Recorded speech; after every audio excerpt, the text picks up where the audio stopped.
Hello, everyone. I'm very sorry I cannot be with you because I'm traveling in Hong Kong to attend the Global Health Educators meeting. So, in that meeting, we will try to align this curriculum for global health education. I hope something will come out of that.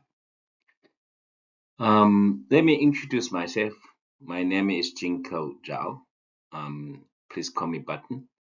I'm a professor with University of Geneva's Institute of Global Health. Previously, I have been working with Global Fund for 16 years in different roles. And before that, I was with Gates Foundation. And before that, I was with CDC US Global AIDS Program, part of the PEPFAR program in China. After almost 15 years of working in the Chinese government. So today I'm going to talk an overview of global health architecture. So we'll talk a little bit about the past and now and how about the future. I specifically light up the future. I hope the future with help of you, this next generation of global health practitioners and leaders, and that the future of global health will be much brighter. So welcome to Geneva. Welcome to Global Health Campus. Geneva is global health capital. You are here in the Global Health Campus. In this building, you probably already seen there's several organizations. United is one of them. We have Global Fund, we have Gavi, Stop TB, Low Back Malaria, and among other organizations like FIND and others. So probably more organizations may move in to this building. That is not the point. The point is this Geneva as global health capital. You will see many organizations. One of that, of course, most important one is WHO. Actually, from the window of the office you may be able to see the building of WHO. And next to this WHO building, also on the same campus, actually, is UNS. Probably you have heard about sunsetting of UNS by UNAIDS division. Of course, it's far more complicated than a UN division because each organization here they have its own board, and the board has this authority to decide the future of UNS or any other organizations. And also here that you will see that other organizations relate to global health. ICRC, you have UNOG, this probably you have visited already, and you have WMO in the context of the climate change become like hot topic. And the past few weeks, this Europe had heat wave, and actually climate change is real. And then you have WTO, WTO that's related to this something called TRIPS. It's basically this all the commodities need to go through the custom clearance, all this have in the part of the trade. Should all the tax like tariff apply to all this medical supplies or health commodities like drugs or prevention commodities? Should we do that or not? Should we have fair access to this new innovation or new technology? And also we have this WIPO, this intellectual property, for sure that one that's you may have seen some of this news during COVID, and some of this we have this protection of patent, and basically that's the price is very high until the genetic version of something happen. And ITU in the era of AI and also telecommunication, this is also important. Of course, I did not map all these organizations, but I want to single out some of them. This MSF, is one of them, and also academic organizations. That's where I'm working now. The UNH is University of Geneva, and also have Graduate Institute of Geneva. That's the for the um, international relation and international development studies. You will see that there's so many organizations. You may have seen also that UN General Assembly in New York City. So that's where there's all these big decisions are made. But who actually prepare for all this meeting? Basically, we call who and where and how these meetings are cooked. So that's where we call Geneva is the kitchen. That's where all this agenda, priorities, and possible decision or resolution are cooked in Geneva. Because of this, all these organizations here, there may be UN organizations, may not be UN organizations, can be NGO or any organization related to the global health. So we see that Geneva is the kitchen, and while New York is about the presentation. So we have all the dishes cooked, and you decorate that, and in the UN General Assembly conference room, and people will be seated and discuss, and then have someone make the decision, and then around the round table. So that is welcome to Geneva again. That's where we have all these global health organizations. Next slide, I want to present a little bit differently about all these organizations in an overview of global health architecture and actors. So you will see this entire architecture is centered around WHO, the World Health Organization. World Health Organization is not only the headquarters in Geneva, also they have regional offices and country offices in more than 150 countries. So that's the center. That's why this 2 weeks ago, like World Health Assembly was so attractive, and people have very high expectations and how this new architecture will be designed and how WHO the role will be strengthened. But I must tell you, it was disappointing. That's if you look at all the resolutions, we do not have much really clear path for the future. Next few slides, I will talk a little bit on that, what will be the future, what the future will look like. So in addition to World Health Organization, we do have other UN organizations. That's also part of the global health architecture and actors. So especially that we talk about the UNS and the UNFPA, UNDP, UNICEF, and other UN organizations. Even for this UNAs, they have like up to 10 UN sponsors, co-sponsors for because the UNS is coordination body. On that. So beyond this, actually, the many other UN organizations also part of this global health architecture. In addition to the UN organizations, we do have these funding agencies. The funding institutions are important. For this global health programs, we cannot run the program without these funders, for the moment at least.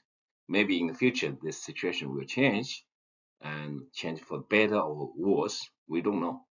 So in this building, you have Global Fund, you have Gavi in this. Of course, the UNITAID is part of this WHO architecture.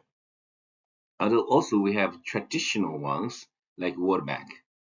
You know, World Bank was established when World War II and to help rebuilding this Europe, basically. And then expanded the scope over decades, and health and population is part of them. And they have an entire department for population, nutrition, and health. And also others multilateral development banks like Asian Development Bank and even this new bank called AIIB, this Asia Infrastructure Investment Bank, also part of this. And the newest one is the pandemic fund. The pandemic fund was established during COVID. So that's the funding agencies. You will see that we have WHO in the center and UN, other organizations, and we have funder. And then we have one very important part of that. UNITAID also belong to this is product development partnership. We have CEPI for the diagnostics, vaccine, and therapeutics. They have 100-day mission. Probably you can read more around that.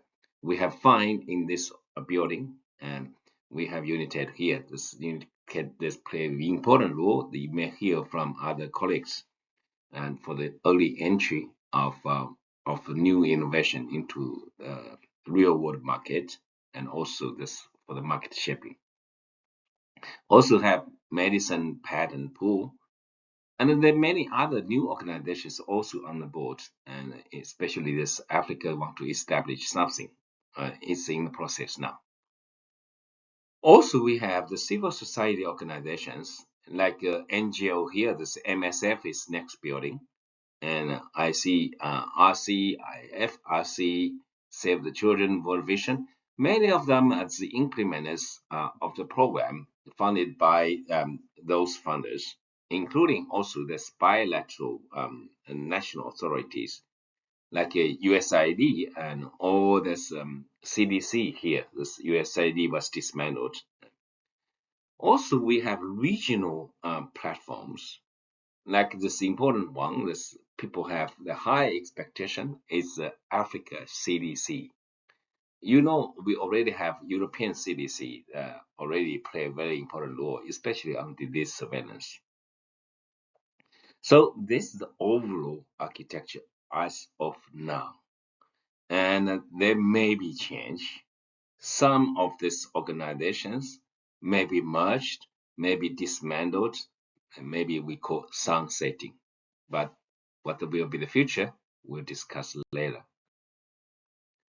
Next slide, I want to show these organizations in a different way. Still, you have WHO in the center. You have other organizations, UN, funders, or this civil society, and others funders, including Gates Foundation, Wellcome Trust, and the national bilateral entities like PEPFAR, I said earlier, and PMI, President Malaria Initiative, and CDC, and others. That's all important. But I want to emphasize a little bit more that since this 2000, probably you know when this MDG, this Millennium Development Goal started. So because of this MDG goal, and we create a number of organizations. You can see all these organizations actually created during MDG era. MDG is from 2000 to 2015. Because of this, very health prioritized MDG among the 7 of MDG goals, if I'm right, and there's 3 or 4 unrelated to health, especially for this major infectious disease and maternal child health. So UNS was established around 2000. You can go to see the building. That's it's glass building, very beautiful. And then we have Lubeck Malaria also established, and it's around 2002 that Gavi was established. And then Stop TB was established. Global Fund was established in 2002. And FIND was established. UNITAID established. And then last, we have this global financing facility focused on maternal and child health. So you will see that this organization played very important role in achieving Millennium Development Goals. So when this finish, and all these organizations say, because they are created because of MDG, they all say we did not finish the job. So we need to continue.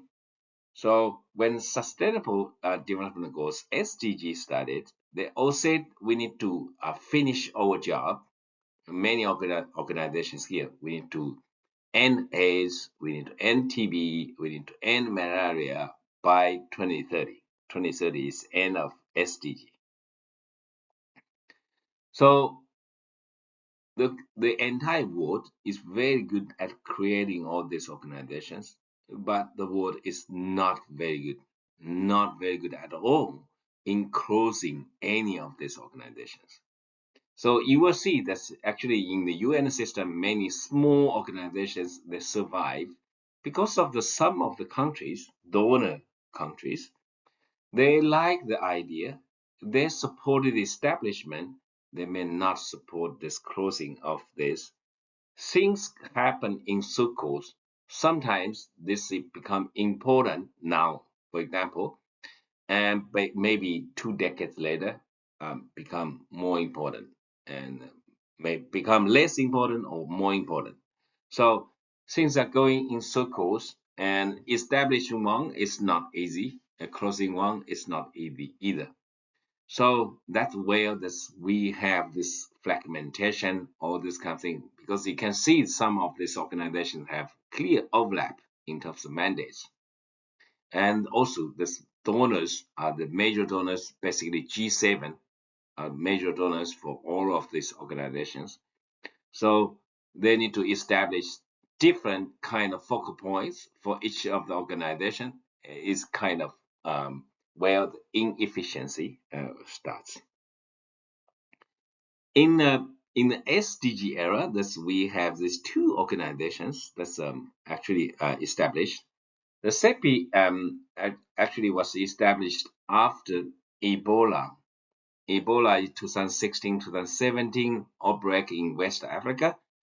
So after that, the feel like Ebola is old disease. It had been like detected decades ago, but we do not have therapeutics. We do not have vaccine for that.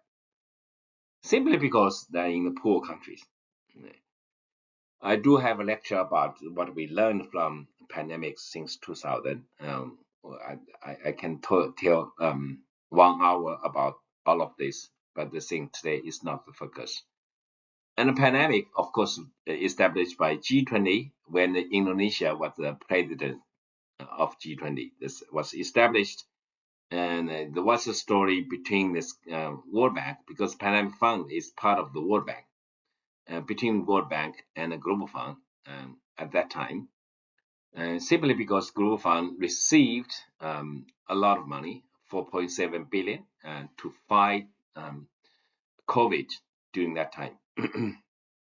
And there was largest organization actually respond to COVID, other than the vaccine, who is responsible by Gavi. There's all other activities actually implemented by Global Fund. I want to tell a little bit more about Gates Foundation and Wellcome Trust.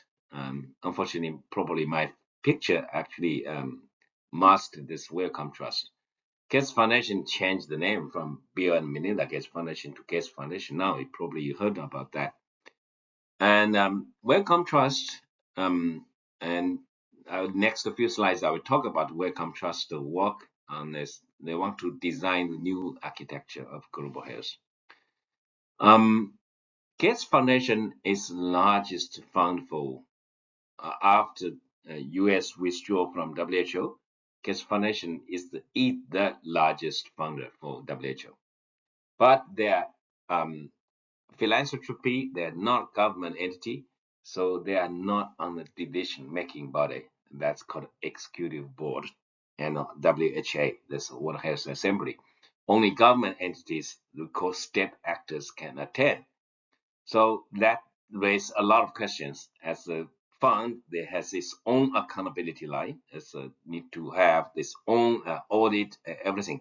They need to achieve what they intend to achieve, but they're not part of this decision-making body. Especially that's during this pandemic agreement, and all these organizations cannot be part of that. Unfortunately, including those pharmaceuticals, they cannot be part of this.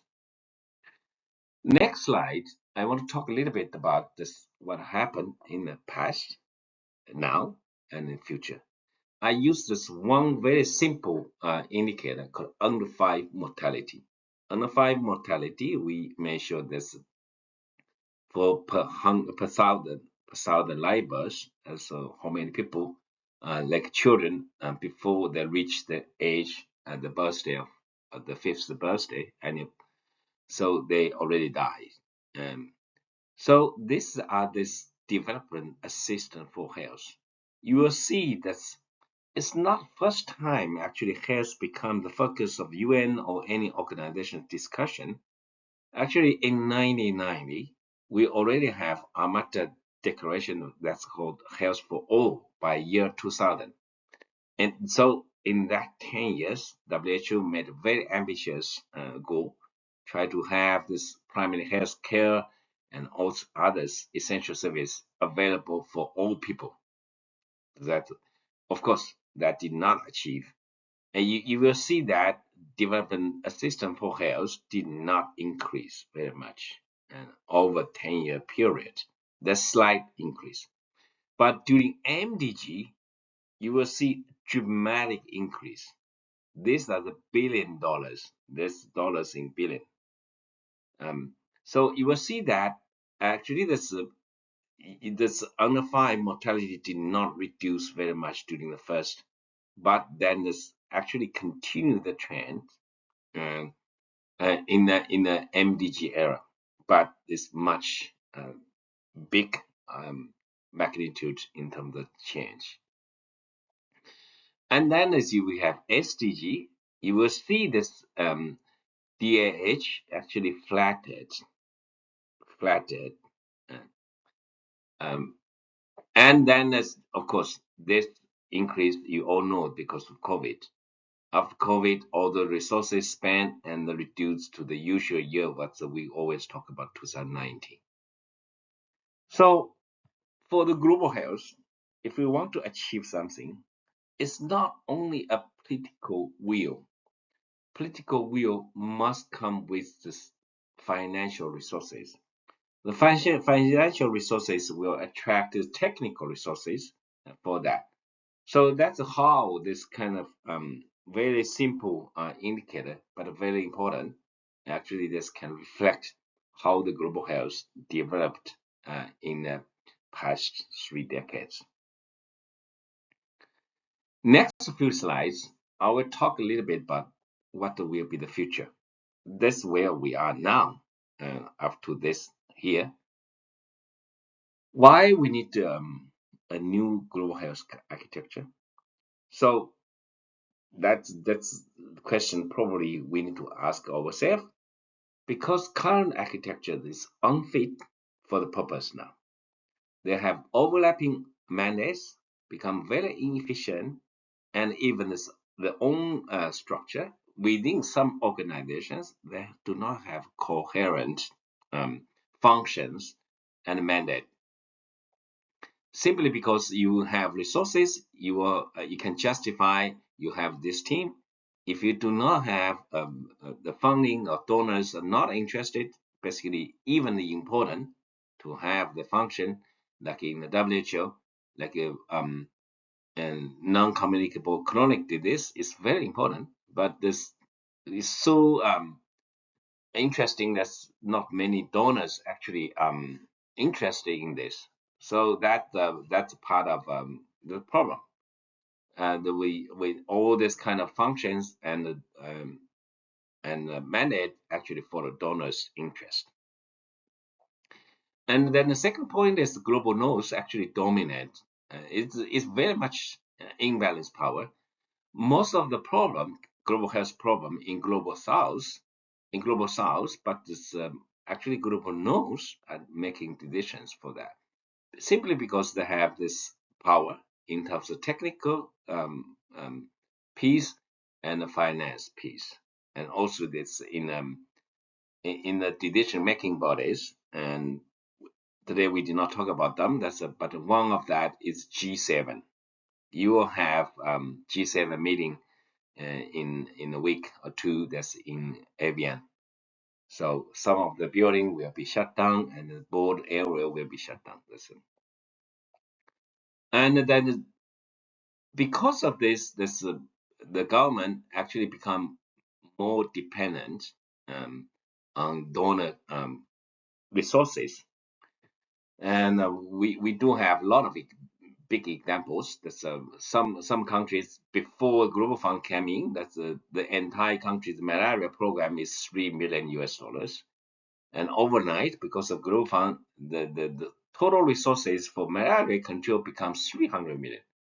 So then, and of course, this the Ministry of Finance said you are richer even than this Ministry of Finance, so we don't give you more money. So that in the government structure, this to put the budget line in is not easy. To remove one is very easy because everywhere they need money. But after the donor withdraw, and then if you want to put the budget in, and then basically the money need to be scratched from other pieces, and everyone will try to defend their level of budget. So that creates kind of problem. And also the donors are not very coordinated and aligned. They do find some kind of things that's repeatedly. That's about a decade ago, I was in a country in southern Africa. I don't want to name it. In one district, I was visiting the district health facility, and because of this extra donors, and even for HIV, we have 49 or 47, I cannot remember, data systems in one district. Each data system comes with a strong TA. They, in the name of TA, and basically they get this external people come to establish, run their own system for the whatever this accountability and reporting lines. And for this health facility, one individual need to address all the different kind of donors. And fortunately, some of them get the top up of the salary, and some of them did not get. But you can imagine if they get top up the salary, and then it become the problem. And because you need to be accountable, and when that donor top up your salary, you get more prioritized attention. And then as we have the accountability gap and the weak sovereignty, this country do not have their own, we call ownership of this. So all the donors and are accountable for their own Congress in their country, or the whatever that's the board in those agencies. So in that side, also this people may not just think about this. People have been talking about this, but people are now, this all the organizations are forced to do the change to think about the global health architecture, simply because that we do not have that level of money anymore. So U.S. withdraw, U.S. not only U.S. withdraw, and all these traditional donors are retreating from ODA, of official development assistance, and then the USAID was dismantled, and so we see this as an opportunity or catalyst, but unfortunately, that's the organization that are forced to think about this. In the meantime, the country wants a system done with them, not to them. So how we can make it happen is still a question mark. So Wellcome Trust call for this kind of group of experts and try to be inclusive and then come up with these principles and vision. The principles, I think that's easy to say, but it's very difficult to implement. So countries set priorities, and as we said earlier, this and if donor come with their money, with technical resources, it's very difficult for country to say. They do not have that kind of even this authority or the courage to say something, especially to say no to something even not reasonable. So recent since last year, there's this number of this forum talk about sovereignty, with the called health sovereignty, but and we talk about that, and African leaders actually stood up and tried to say this: we need to decide for ourselves. I personally, I see this extremely important, and but how we do that. Second thing is the decision should be made closest to the people. Instead of made this decision, traditionally we made decision in Geneva, meditation in DC, Washington DC. That's it. So meditation and people, as we expect or we assume that people will benefit that, but this is too many steps in between. And equity, it's not equity that's in the general term that everyone should have equal access to the service, should have equal rights to use of the service, and including innovation. And also there's something important is about the power balance. Power balance. So it was manifested very clearly in the pandemic agreement discussion. You know, there's the intergovernmental negotiation body. So recently we have published something. So you can search my name and find this publication. It's about governance for One Health. And the coherence is we need to have this different rules. It's not only among organizations and in the new architecture. And WHO should play this law, Gavi play that law, United play this law. Should be very clear and should be complementary to each other. It's not only this among organizations, also across different levels. What global level should do, what regional level do, what country level and district level should do. So it's pretty ambitious. I must say these principles are important, and I think they set right principles for that. So in a vision that should be driven by countries and should be anchored in the regional hub and supported by linear and streamlined global level. So that's a coherence already something reflected in the vision, and how we can really materialize this is still something. So I do have question on this. So the key functions also try to reflect this coherence here. Regionals should be the priority setting, technical coordination, and regional public good platforms. And global should be focused more on norms, standards, and also coordinate the function and stewardship for this. So from the governance side, there should be streamlined mandate and shift power to the regions. We have been talking about this since last 3-4 years. I think since COVID, and we already talked about this. When during this COVID response, we see this inequity issue, and it's typically like a vaccine diagnostics and especially vaccination as when the developed countries have wasted this vaccine as simply because expiry the West billion euros or dollars why this Africa did not get the vaccine at all. All these developed countries are busy with the third dose or fifth dose. Why the Africa was still struggling with the first dose.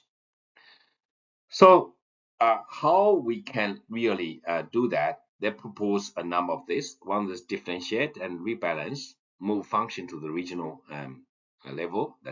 I don't want to repeat because I speak something already in the previous slide. Streamline global mandates, reduce overlap between WHO, Gavi, Global Fund, World Bank. So that is the hardest part. I said earlier that each of the organization got its own board and accountability lines, and also have slightly different set of donor community. So that is also something very difficult. Basically, the donor countries need to agree among themselves and how this divide this. And empower regional architecture, especially the SPAO, ASEAN, and others platforms. And fixed decision-making process and platforms, and rebalance global health borders to better represent and civil society.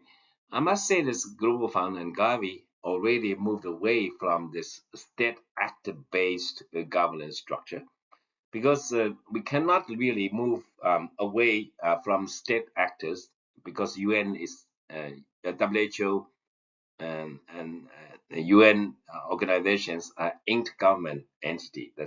You cannot like really have the others. Although WHO try to make effort to have this non-government non-state actors being part of this, but was not very successful. So in order to have this non-state actors participation, and we need to have this governance structure. In one of the lecture I gave a few years ago, I said WHO want to reform, and unless it cannot be, may not be successful, you keep reform this part, that part, piecemeal approach. Only when until UN has like really reset and how we view the UN system, and then this WHO can be more functional, more efficient, and I don't know, that is my own personal opinion. And also let's make this accountability bi-directional. Trump liked this word. I want to say this. But basically that is about this. It's not only this donors track this performance for this recipient countries. Donors need to track their own performance, and also that each dollar actually this make this useful and achieve impact. This slide talk about finance, and the finance is mostly important thing, and probably decide a lot of things. People have been talking about domestic financing even during MDG era. That's when I said earlier, and Africa have this Abuja Declaration that said that 15% of the GDP should be spent on health. And unfortunately, I don't think any country, maybe one country, I cannot remember, achieved that percentage. And even more, like even worse, because of the global economy downturn, especially in low and middle incomes after COVID, after all these wars, and even the percentage-wise increase, actual amount of this domestic financing for health actually reduced. Unfortunately, that is, and the managed transition responsibly. So this is something we're not talking now. Even when we talk about HIV, that's because there were so many players for HIV.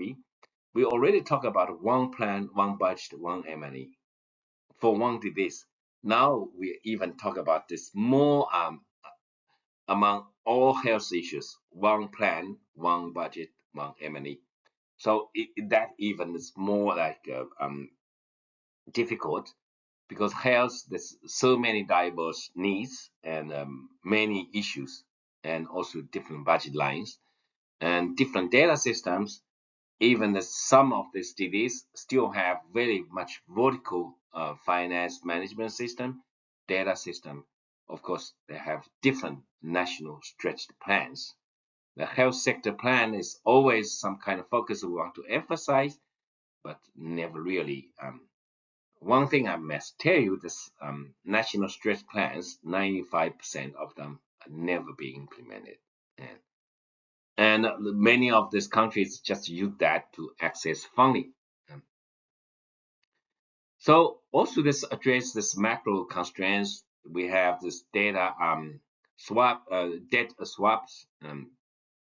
We should have this consensual this lending and loans, and we should revise the eligibility criteria.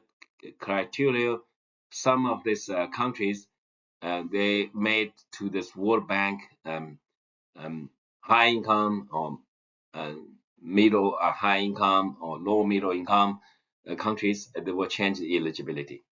And the Global Fund has this not only this income level, also have this burden be part of this metrics for eligibility assessment. And also, that's important. Although this dramatically reduced in terms of ODA or the DAH, as I said earlier, but we still have a lot of money invested. So we need to align them and to support behind country-led plans.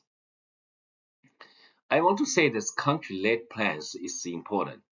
That's where the country ownership should be. But unfortunately, recently I was in a country to help them for the plan. And when this national program is weak, they'll rely on external consultant to do something for them. They don't care. They just say that, oh, you have a plan, we'll get funding.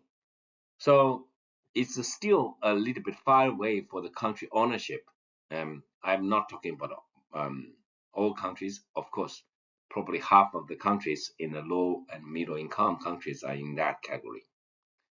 And we need to pull and put them together and simplify this process, and in order to make this more efficient and effective.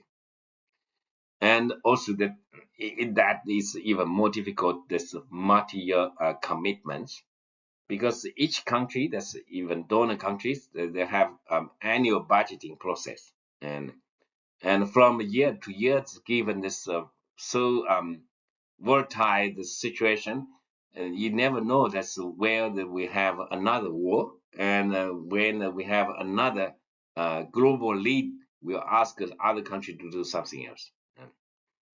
Last point for finance, that's we have a article still under review by Lancet, and should we have this mixture of loan and grants together? Because this country may see grant as free money. They don't worry about that. They just use the free money, the grant. If we have loans, a Ministry of Finance must be part of that, because they need to pay back. Even the interest is very low, but they still need to pay back. So Ministry of Finance will have the visibility how much they spend on specific health issues or system or disease. So that make these things actually more feasible in the way that domestic financing can become the leading force to finance these health programs in low and middle income countries. This is my last slide. It's not really last slide. It's the last slide from this Wellcome Trust. So data and products, and we have regional data, local production. That is something. Because of this past few decades, we have a lot of silo systems, vertical system, a lot of separate system for different disease or for different donors. Even within one donor country, they have different implementers, and they have each of them get the separate data system. So it's extremely difficult if nationally there's nobody is taking the leadership. So we need to have real investment in this, and leadership from supported by political will. And also they should have institutionalized structured knowledge exchange, and have that. They do have some good practices like Innovation Hub. Poor procurement is something probably for the future. And the Global Fund One Board, probably you heard the news, and previous USAID procured all the commodities will be part of this Global Fund One Board. And also let's have this kind of distributed manufacturing regulatory harmonization, saying this. So basically to support this import, export, and local production of health commodities. That is easy to say, but it's difficult also to implement. So let's come to this real last slide. We have different terminology about health. We have global health. We have One Health. One Health, probably you know that we have animal health, environmental health. And then we have even more, that's planetary health. Which one is right? I don't know. I'm in favor of global health, and because I'm working in the Global Health Institute in the University of Geneva, and also I was working in the Global Health campus, so I like this. And actually, Global Health actually reflected all this multi or trans or interdisciplinary nature. of this work already.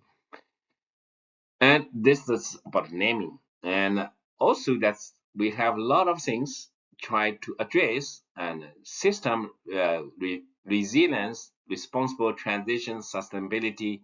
We have self-reliance from countryside, local production, domestic financing, and also we have new things coming, innovation, digitalization, artificial intelligence, remote telemedicine, all this kind of thing come to board.